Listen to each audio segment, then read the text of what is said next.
Assalomu alaykum Akmal aka, yaxshimisiz? Va alaykum assalom. Eshitishim bo'yicha Rent-A-Car proyektingiz bor ekan va social media marketingda ham faol ekansiz. Ha, bor. DriveZone Rent-A-Car.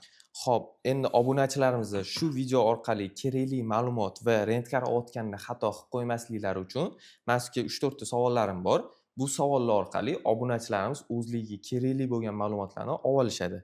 Xo'p.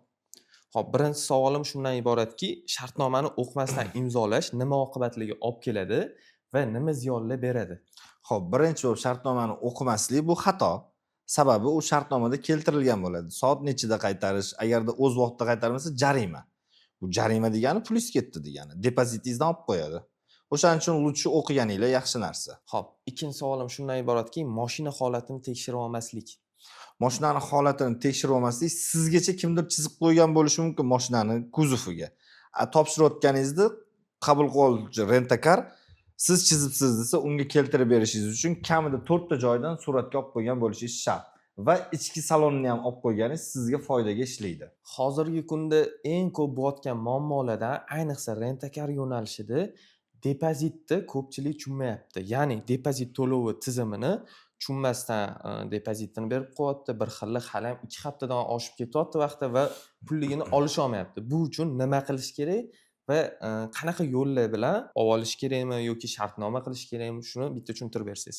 Xo'p, birinchi o'chirda shartnomani mana shu joyda o'qigan bo'lsangiz, 5 ish kunidan 10 ish kunigacha qaytarib beriladi degan joyi bo'ladi va buning uchun siz o'zingizga bitta nusxasini olgan bo'lishingiz shart bo'ladi va bundan tashqari agarda depozitni kuni yoki vaqti ma'lum bo'lmasa, maslahatim bu Rent-A-Cardan mashina olmanglar.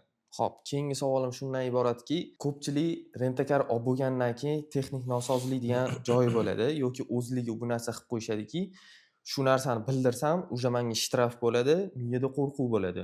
Bu uchun nima qilish kerak? Misol uchun texnik nosozlikni darhol bildirmaslik nimaga olib keladi? Birinchi o'chirda bu Rent-A-Car o'zini xatosi hisoblanadi. Chunki klientdan qabul qilayotganda tekshirib olish shart va boshqa klientga topshirayotganda ham tekshirib berishi shart bo'lgan qoidalari.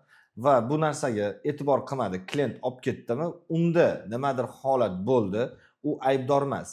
Texnik nosoz bo'ldimi, joyida o'sha Rent-A-Carga murojaat qilib, bo'lgan narsani video yoki foto orqali keltirib berish shart bo'ladi. Keyingi savolim shundan iboratki, qo'shimcha haydovchilarni ro'yxatga kiritmaslik. Qo'shimcha haydovchilarni ro'yxatga kirgizmasligimizdan sababi biz bitta mashinani bitta klientga beramiz. Bu aytgan mavzularimiz agar sizlarga foydali bo'ladigan bo'lsa, profilimizga obuna bo'lib qo'yinglar va keyingi videomizda kommentariyasida o'zingizga kerakli va qiziqtirgan ma'lumotlarni yozib qoldirsanglar, o'sha savollaringizga Akmal akam o'zlari javob berib ketadilar. DriveZone Rent-A-Cardan uzoqlashmang.